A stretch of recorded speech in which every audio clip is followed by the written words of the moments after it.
À toutes et à tous. Bienvenue sur le deuxième webinaire du Guérac pour cette année 2025-2026. Je me présente, je suis Monsieur Kiner, je suis l'adjoint de Monsieur Roux, qui est notre directeur général qui nous a rejoint. Bonsoir Monsieur Roux.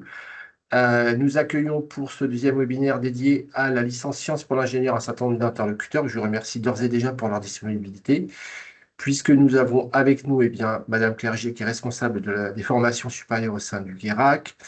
On a Madame Blanche Charrière qui est apprentie en licence sciences pour l'ingénieur. Cette année, on a un jeune ancien apprenti de la licence sciences pour l'ingénieur qui est Monsieur Suzanne Elliott. Nous avons Monsieur Roux, notre directeur général, Monsieur Chou qui est chargé de la vie étudiante et du développement, et bienvenue à Monsieur Dimitri Jourdain, vous qui êtes le maître d'apprentissage de Madame Charrière, si j'ai bien compris. Alors, bien écoutez, on rentre dans le vif du sujet et je vous laisse la parole, Monsieur Roux, pour quelques propos préliminaires d'introduction. C'est à vous, en branchant votre micro.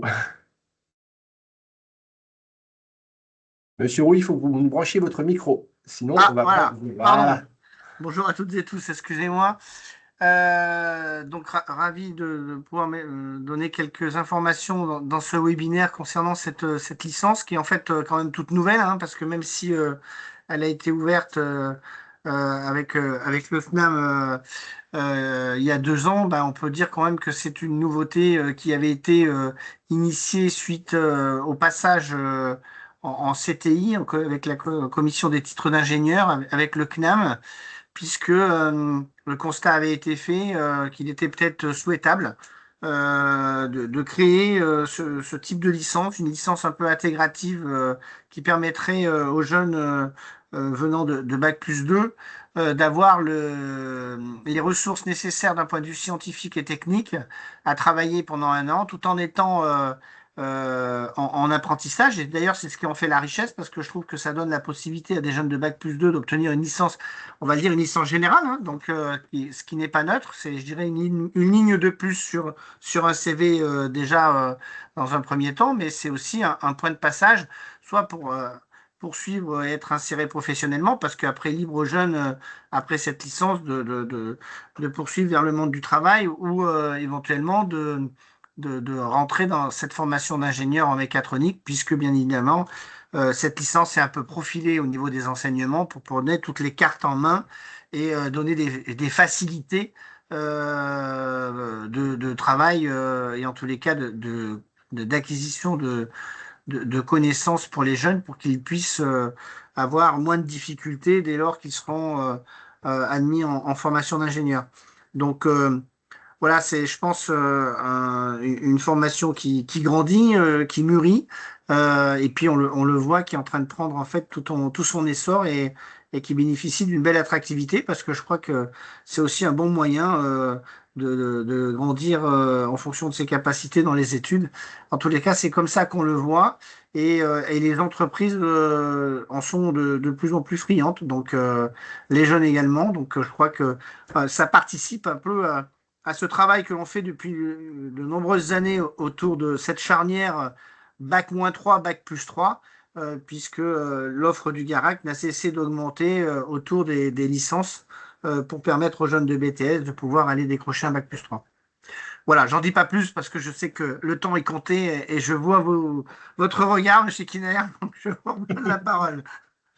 Bien, merci pour ces premiers propos. Ah, effectivement, hein, vous l'avez dit, cette formation, elle grandit puisqu'on l'a ouverte l'année dernière à 9 jeunes et cette année, la section dispose d'une vingtaine de jeunes en tout. Donc, voilà un chiffre qui grossit au regard de la promotion et de son attrait pour les jeunes. Alors, euh, j'ai entendu dire, parce que pour le coup, je suis allé voir les licences cette année, que c'était essentiellement axé sur le côté scientifique. Mais Madame Clerget, vous allez pouvoir nous en dire un peu plus. Quels sont ces objectifs de cette licence? Quels sujets sont abordés? Quelles compétences? Quelle répartition entre le temps Guérac et le temps CNAM, puisque M. Roux a parlé de CNAM?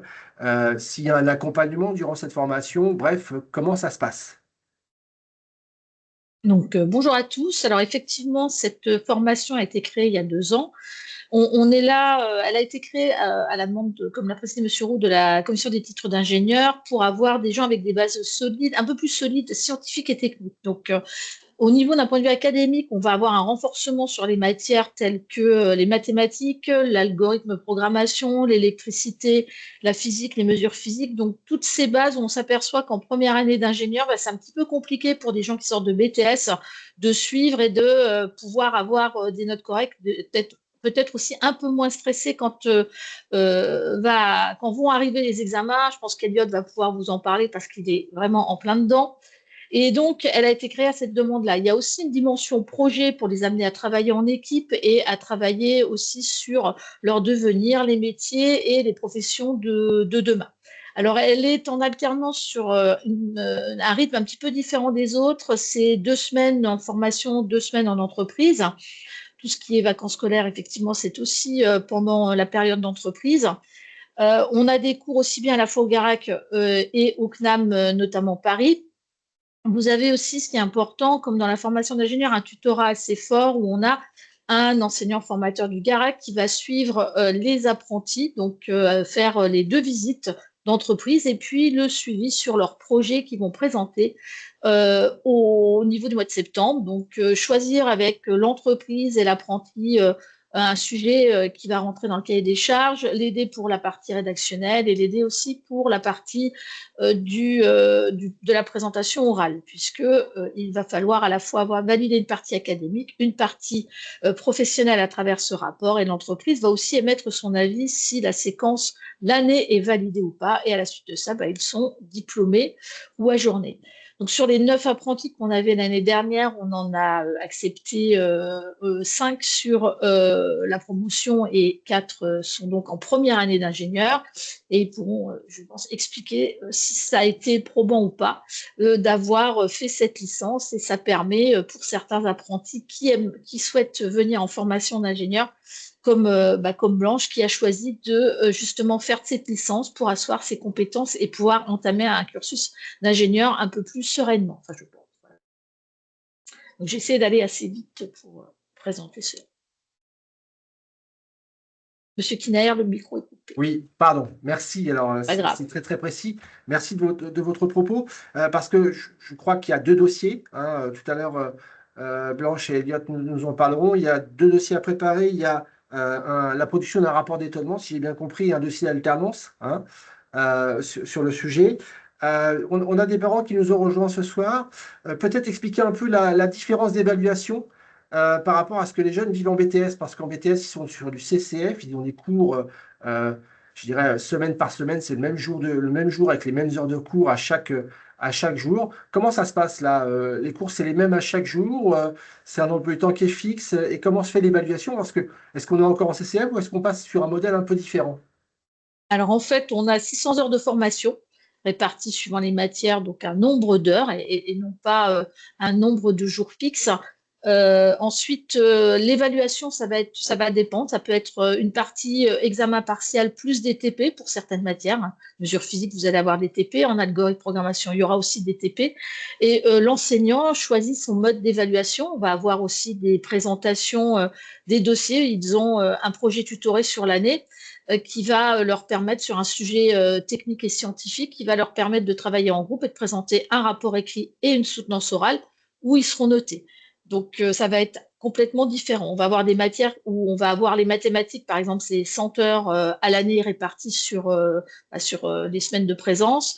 Algorithme programmation, il y en a un petit peu, il y en a 50. Voilà, c'est vraiment par rapport aussi aux emplois du temps des enseignants du GARAC et des enseignants chercheurs du CNAM et des vacataires, puisqu'on a un panel de professionnels qui interviennent dans cette formation-là. Panel d'enseignants qui aussi interviennent dans la formation d'ingénieurs et donc connaissent bien les problématiques que peuvent rencontrer les futurs apprentis. Très bien, merci. Donc, si j'ai bien compris, on n'est plus sur des cours un peu comme on l'a vécu au lycée et en BTS. On est sur des unités d'enseignement. Je l'ai noté pendant que vous nous parliez, hein. Donc, on a des mathématiques, de la programmation, de la physique énergétique, de l'électricité aussi électronique et beaucoup de mesures physiques, si j'ai bien compris. Je vois Elliot qui fait un signe de la tête pour confirmer. Il va pouvoir nous en parler d'ici quelques instants. Bien. Bah, écoutez, merci pour votre propos à vous aussi. Bah, écoutez, je vous propose qu'on vous laisse la parole et après, on fera intervenir le côté entreprise avec Monsieur Chou et Monsieur Jourdain. Je vous propose qu'on laisse la parole bah, d'abord à Blanche, qui va se présenter et puis qui va nous dire qui elle est et ce qu'elle fait cette année. Et puis Elliot, vous rebondirez, puisque vous avez un an de plus. Hein, vous avez la licence en poche et vous avez présenté vos deux dossiers. Vous pourrez nous en parler un peu plus précisément. Bref, Blanche, on vous laisse la parole, on vous laisse vous présenter. C'est à vous. Du coup, bonsoir à tous. Donc, je m'appelle Charrière Blanche et du coup, je suis actuellement élève dans la licence SPI proposée par le GARAC. Donc, à la base, moi, j'avais réalisé un bac professionnel en maintenance véhicule et ensuite un BTS en maintenance véhicule également. Et du coup, j'ai rejoint la licence SPI notamment pour perfectionner mon niveau dans les matières scientifiques majoritairement, pour aborder plus sereinement la poursuite d'études. Donc, du coup, pendant cette licence, je réalise mon apprentissage au sein de la société Arcus Défense, donc qui se situe à Versailles. C'est une société qui est comment dire, spécialisée dans la production des véhicules prototypes militaires, notamment. Et du coup, comme Madame Clerget l'a cité tout à l'heure, c'est une alternance qui s'effectue 2 semaines, donc 2 semaines de cours, 2 semaines d'entreprise. Donc, c'est un rythme assez adapté, je trouve. Ça permet vraiment d'équilibrer les deux côtés de la formation, donc c'est quand même un grand avantage. Et du coup, la licence SPI, ça reste quand même une formation très très complète, surtout au niveau des sciences et technologies.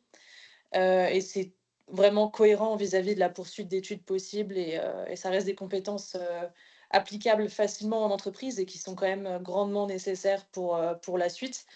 Et je pense que c'est quand même des capacités qui sont très attendues dans le milieu professionnel. Donc c'est vraiment un réel plus, notamment via l'apprentissage. D'accord, Euh, merci. Merci, voilà. merci. Qu'est-ce que vous faites? Comment vous pourriez nous décrire un peu le lien de ce que vous faites au CFA sur les enseignements académiques, hein, et ce que vous faites en entreprise? Ou vice-versa, ce que Alors, vous faites en entreprise et quel lien vous faites avec ce que vous faites au CFA? en fait, déjà la réalisation des projets qu'on réalise en CFA peut nettement, comment dire, peut nettement rejoindre les activités faites en entreprise. Après, ça dépend aussi du style d'entreprise qu'on a en apprentissage. Mais la plupart des choses est applicable dans un sens comme dans l'autre. Donc, que ce soit la réalisation de projets en équipe, la communication en interne, ce genre de choses, mais aussi beaucoup d'autonomie. Donc, les deux se complètent. D'accord. Et par rapport au BTS, le niveau en sciences, c'est faisable, pas faisable? Comment vous Alors, l'évaluez? Comment vous le vivez? c'est tout à fait faisable, hein. Il faut simplement un petit peu de travail, évidemment. Mais ça permet quand même de réduire la marche entre le BTS et l'ingénieur. Donc, comment dire, c'est pas négligeable. Mais ça demande un petit peu de travail quand même, évidemment. Merci. Elliot, alors comment vous avez vécu cette année? Et que sont les deux dossiers que vous avez présentés? Dites-nous un peu plus. Alors, comment s'est passée l'année? Déjà, bonjour à tous. Donc, elle est passée très rapidement parce qu'en fait, on est, voilà, comme elle a dit Blanche, on est 2 semaines en entreprise, 2 semaines à l'école. Donc, en fait, la sensation du passage de l'année, elle est beaucoup plus rapide qu'en BTS, admettons. Et, et voilà, donc c'est un peu plus compliqué que le BTS. Mais moi, maintenant qui suis en première année d'ingénieur, c'est vraiment une licence que je recommande. Parce qu'au niveau des matières scientifiques, il y a un écart qui se crée entre le BTS et la licence, la formation ingénieur voilà, qui grandit d'année en année. Et donc, cette licence m'a vraiment aidé sur ce point-là. Pour parler des dossiers, donc, comme vous l'avez dit, il y a un premier rapport d'étonnement qui est courant au mois de janvier. Donc, ça laisse quelques mois pour le préparer. Ça va être une présentation de l'entreprise avant tout, et puis une présentation du poste occupé dans l'entreprise. Donc moi, cette année-là, en SPI, j'étais chez BMW Charles Pozzi à Levallois, où j'étais technicien diagnostic. Et puis j'ai fait un passage aussi de quelques jours à la réception. Voilà, je recherchais ça, je voulais avoir plus de compétences dans l'accueil client et voilà, et la prise en charge du client. Et puis voilà, après, pour le deuxième un rapport, donc c'est un rapport d'alternance, donc ça va reprendre les grandes parties du rapport d'étonnement, mais avec une analyse plus poussée de l'entreprise. Et puis, il faut trouver une faille qui se situe dans l'entreprise et proposer des solutions, ce qu'on attend un petit peu d'un ingénieur, quoi. On le demande déjà en licence SPI. D'accord. Quels sont les domaines que vous avez analysés dans votre dossier? C'est-à-dire? Vous avez parlé d'analyse, donc qu'est-ce que vous avez analysé des aspects techniques, des aspects économiques, des aspects Alors, RH? moi, dans mon dossier, c'est plus un aspect technique. C'était sur un véhicule haute tension. Et ce n'est pas forcément le sujet qu'il faut prendre pour ce rapport d'étonnement. Il y a des collègues dans ma classe qui ont pris, eux, des problématiques sur des, euh, des processus de prise en charge sur, sur la hotline client, parce que j'ai un collègue dans ma classe qui est chez La Gutmann, donc le fabricant de valises de diagnostic surtout. Donc lui, il a pris un autre sujet, mais voilà, faut porter une analyse sur un diagnostic. D'accord, très bien. Alors, vous ne nous l'avez pas dit, mais tous les deux, vous avez fait un bac pro avant. Exactement, ouais, j'ai fait donc un bac pro au Garac en initial, et après un BTS en alternance, et donc après donc la licence SPI, voilà. C'est important de le dire, hein, parce que pour le coup, Monsieur Roux et Madame Clerget le spécifiaient tout à l'heure, on est vraiment sur un diplôme certifiant, c'est pas une prépa ATS, hein, c'est une vraie licence générale sciences pour l'ingénieur, donc il y a une certification avec une diplomation à la fin du sujet, et ça permet à des jeunes qui effectivement sortent de bac pro, donc qui ont peut-être un bagage scientifique un peu inférieur à d'autres, de pouvoir aborder la formation d'ingénieur. Bien. Merci. Je reviendrai vers vous pour d'autres questions, si vous me permettez. Et je vais laisser la parole à monsieur Jourdain. D'abord, bonsoir et merci de nous avoir rejoints. Je sais que vous prenez sur un temps de votre activité. Euh, Juste en quelques mots, bah, vous présenter puis nous dire qu'est-ce qui vous a poussé à recruter, comment dirais-je, alors, non pas Blanche spécifiquement, parce qu'on va pas, euh, on va pas, comment dirais-je, parler de Blanche, mais qu'est-ce qui vous a poussé à recruter une apprentie au sein de votre entreprise? Et qu'est-ce que vous attendez Bonjour, après? Parce que je pense que beaucoup s'interrogent sur oui, qu'est-ce qui est attendu d'un ou d'une apprentie en licence sciences pour l'ingénieur et au sein d'une entreprise. ok. Bonsoir à tous. Donc Dimitri Jourdain, je suis responsable du service électricité électronique dans un atelier de réalisation de véhicules militaires prototypes, comme le disait Blanche, au sein d'Arcus. Alors, qu'est-ce qui m'a poussé à prendre une apprentie? Initialement, j'étais moi-même apprenti il y a plus de 15 ans. Et je trouve que c'est le meilleur moyen de rentrer dans le monde de l'entreprise tout en poursuivant ses études. Pour toute personne en fait, qui hésite aujourd'hui à se dire j'arrête, je continue, bah, en fait, l'alternance, elle est là aussi pour ça, de se dire bah, je commence le monde du travail et je vois en fait aussi comment je peux évoluer au sein de mes études, mais aussi côté professionnel. Et souvent, ça pousse aussi à poursuivre ses études à un niveau bac plus 3 bac plus 5 alors qu'on aurait pu s'arrêter à un bac plus 2 parce que l'école, on se dit, bah voilà, l'école, ça devient compliqué, je veux arrêter, je veux commencer à avoir mon premier salaire. Et l'alternance, je trouve que c'est vraiment le meilleur moyen d'avoir une adéquation correcte entre les deux, en fait. Et donc, du coup, j'avais ce premier pas et j'avais travaillé avec le Garac sur avec mon précédente société, où en fait, on prenait les ingénieurs du Garac. Donc, du coup, j'avais eu deux ingénieurs du Garac. Donc, forcément, ça a aidé aussi sur le lien avec le Garac pour cette année, à identifier déjà une école, donc le Garac, et qui m'ont proposé cette licence SPI. Je cherchais initialement plutôt des bacs plus 2. Puisque en fait, je vais enchaîner sur la deuxième question qui est quelle est la suite? La suite, en fait, c'était vraiment de promouvoir notre métier qui est la fabrication de faisceaux électriques typés militaires. Donc, ça ne s'apprend pas à l'école.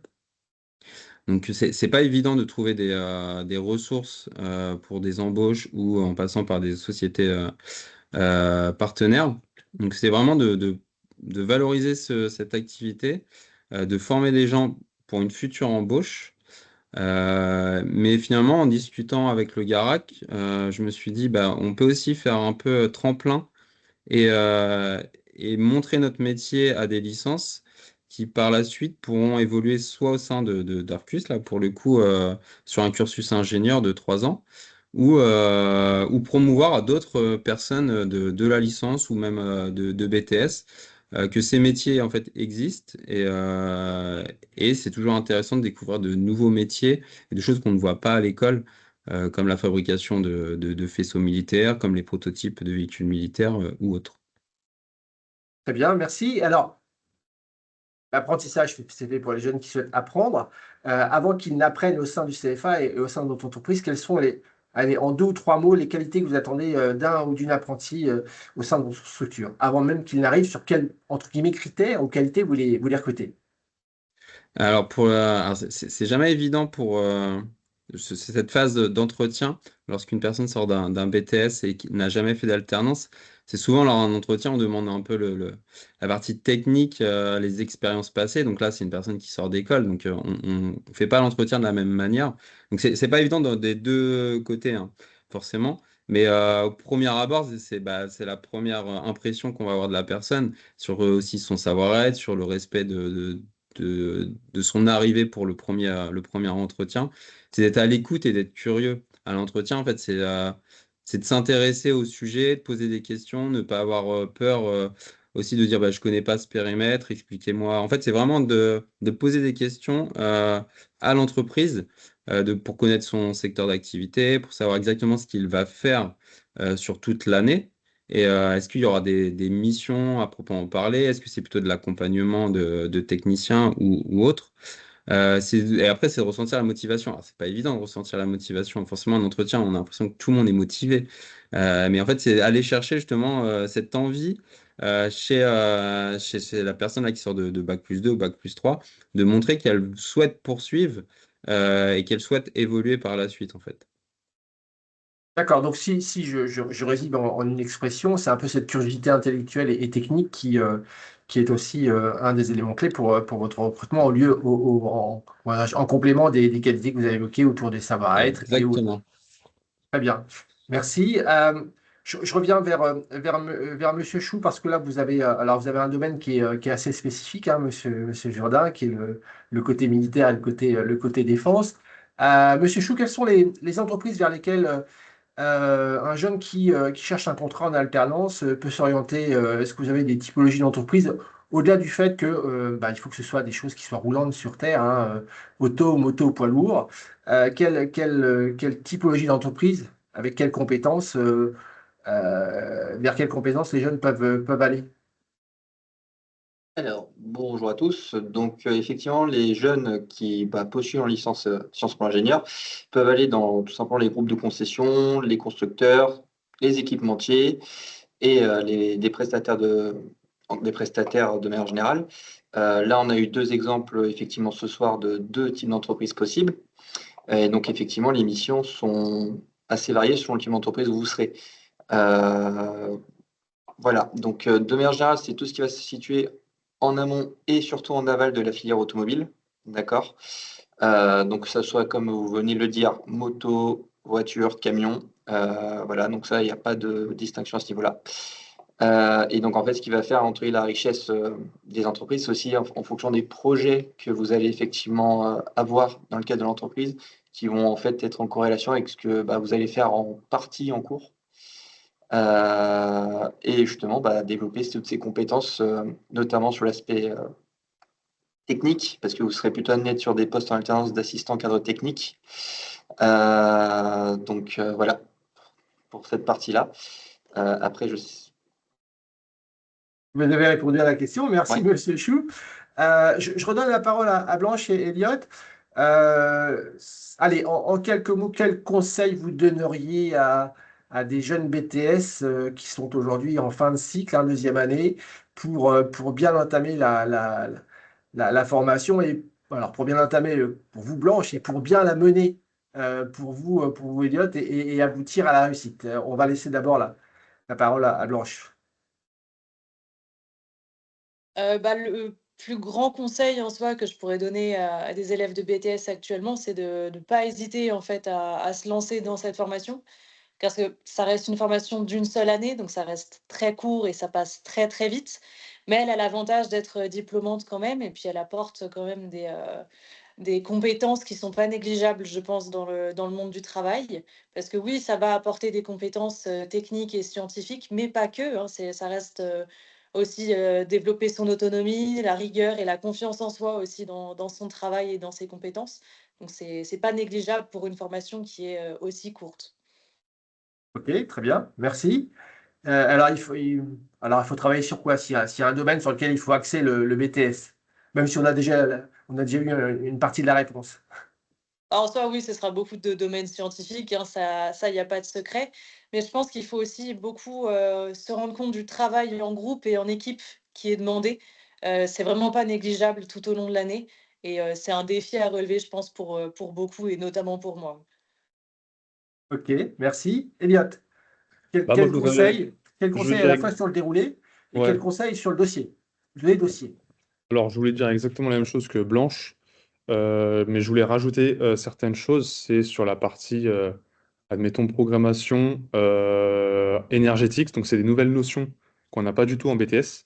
Et c'est des choses qui sont très importantes et qu'on va retrouver en formation ingénieur. Donc, ça, c'est des choses qui sont assez bénéfiques pour la formation SPI. Maintenant, pour parler des dossiers, bah, ça nous prépare grandement parce que un dossier fait en licence SPI, ça n'a rien à voir avec un U62 ou un U61. Donc la façon, la méthode de réaliser un dossier en formation SPI, elle est meilleure, quoi. Même pour le monde, plus tard, le monde du travail, c'est plus des choses comme ça qu'on fait. Et pour ajouter une dernière chose, l'année prochaine, la licence SPI sera donc à Argenteuil. Et donc pour certains élèves de BTS qui hésitent encore, et bah, je pense que ça peut être un avantage parce que ça leur fait pas sortir de leur zone de confort. Ils connaissent les locaux, ils connaissent certains formateurs. Ça peut les encourager à continuer. Merci. Alors, vous nous avez dit U61, U62, c'est quoi la grande différence entre le avant et la licence? Bon, déjà, on est beaucoup mieux, j'ai pas envie de dire assisté, mais on nous explique mieux déjà comment réaliser un bon dossier avec un bon oral, bien sûr. Mais en fait, on va plus loin dans l'analyse, on va chercher des sources. euh, c'est plusieurs choses comme ça qui font que voilà, le dossier il est beaucoup plus conséquent et il a de la valeur plus qu'un U62 ou U61. Ok, alors ça a quand même de la valeur hein, pour les parents qui nous équipent et qui nous écoutent Oui. là ce soir, U61, U62.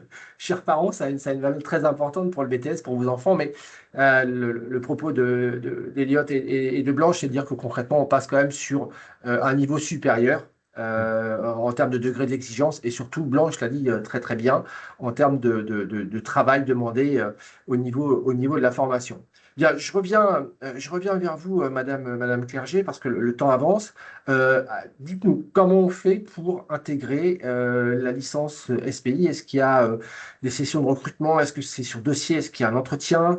Comment ça se passe? Parce qu'en plus, c'est avec le CNAM, École de Vaucanson. Donc, comment est-ce que vous travaillez sur le recrutement?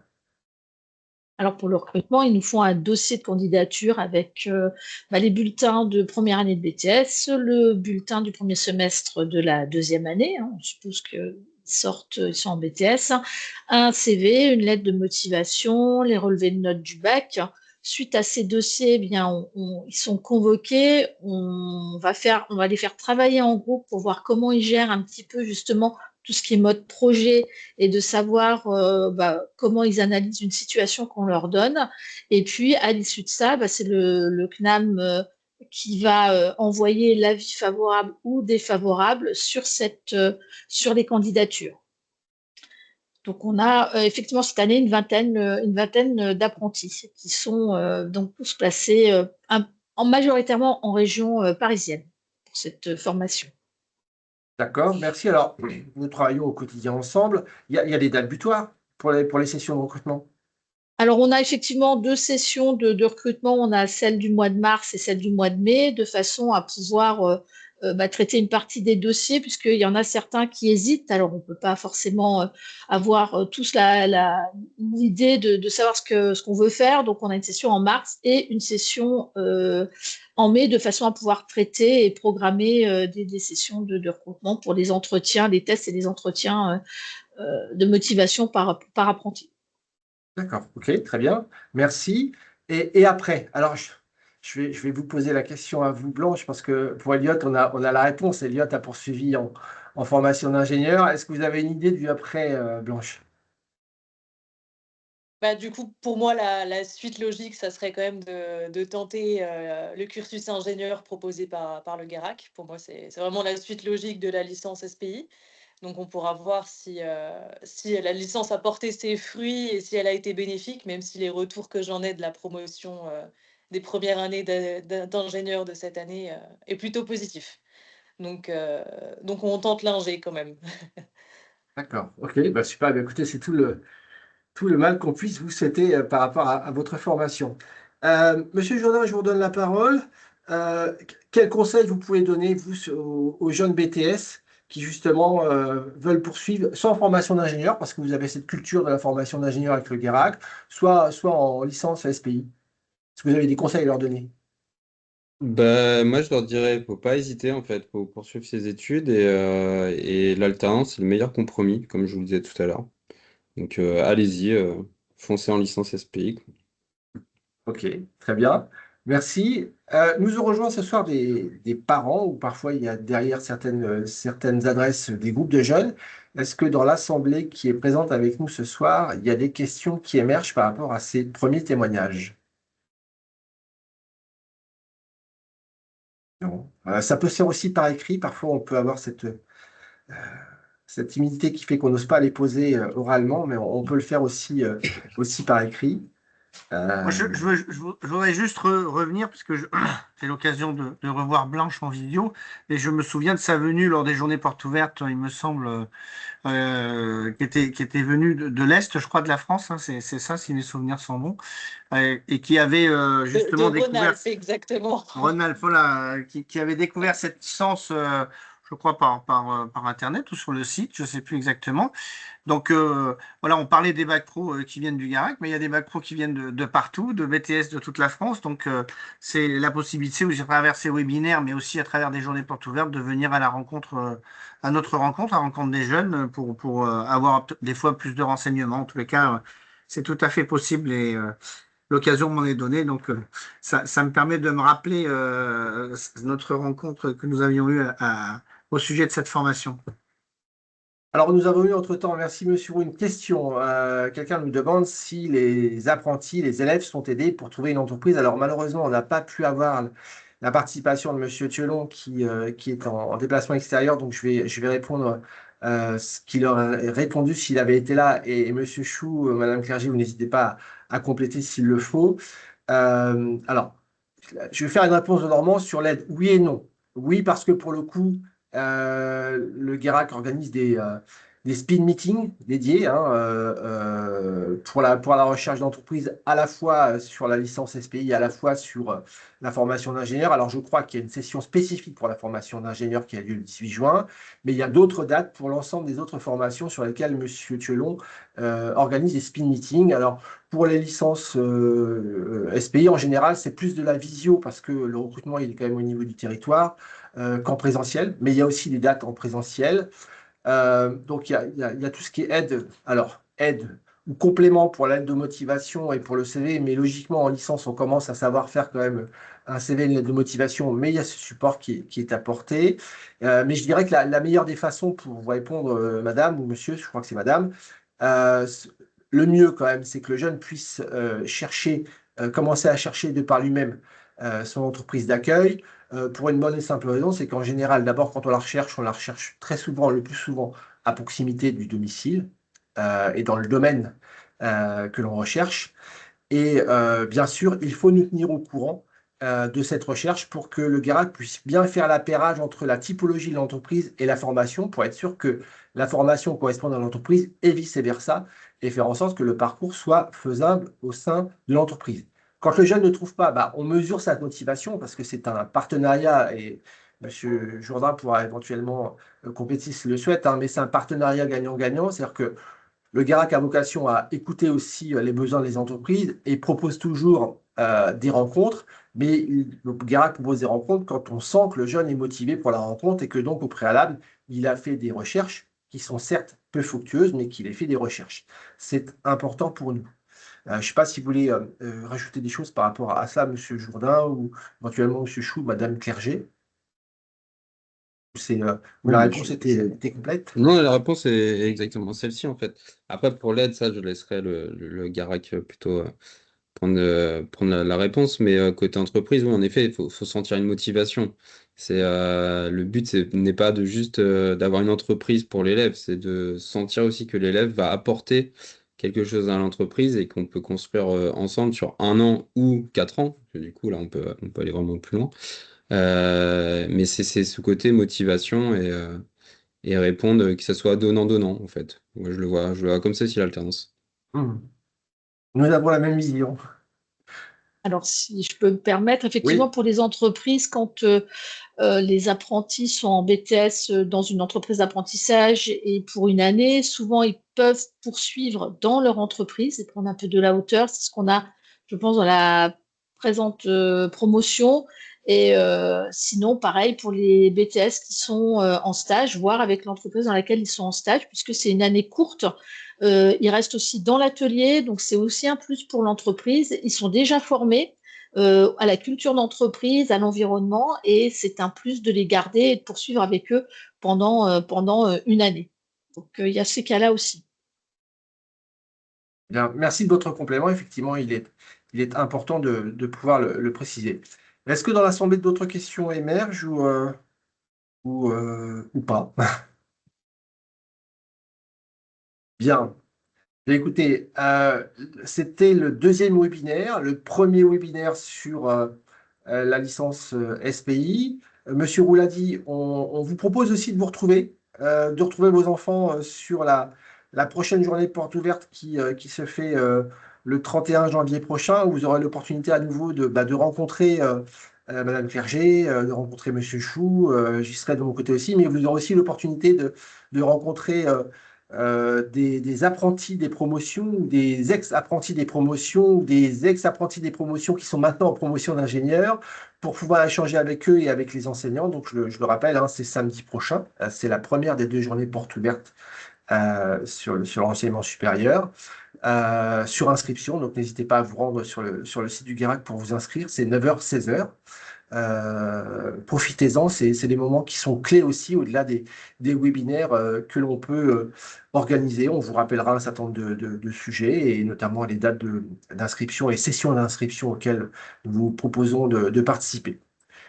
S'il n'y a pas d'autres questions, eh bien, tout d'abord, un grand merci aux uns et aux autres. Merci à nos apprentis d'avoir pris du temps pour nous rejoindre. C'est vrai que l'exercice n'est pas forcément souvent évident que de témoigner, mais en tout cas, vous avez relevé le défi et le challenge avec brio et qualité. Et merci à tous les deux. Merci à vous, monsieur Jourdain, en tant que maître d'apprentissage, d'avoir apporté votre témoignage sur les attendus avec un grand A de l'entreprise sur la formation ou sur les formations, puisque vous nous avez comment dirais-je, parler aussi de la formation d'ingénieur. Merci à vous, Madame Clerget. Merci à vous, Monsieur Chou. Chers parents, merci. Et bien, je vous dis à très bientôt, si ce n'est pas au 31 janvier à Guyancourt, et bien à Argenteuil pour d'autres journées portes ouvertes ou d'autres formations se tiennent aussi. Merci à vous tous. Merci, bonne fin de journée et belle soirée. À très bientôt. Merci à tous. Au revoir et bonne fin de journée. Merci. Merci, au revoir. Merci, au Merci, revoir. au revoir. Au revoir.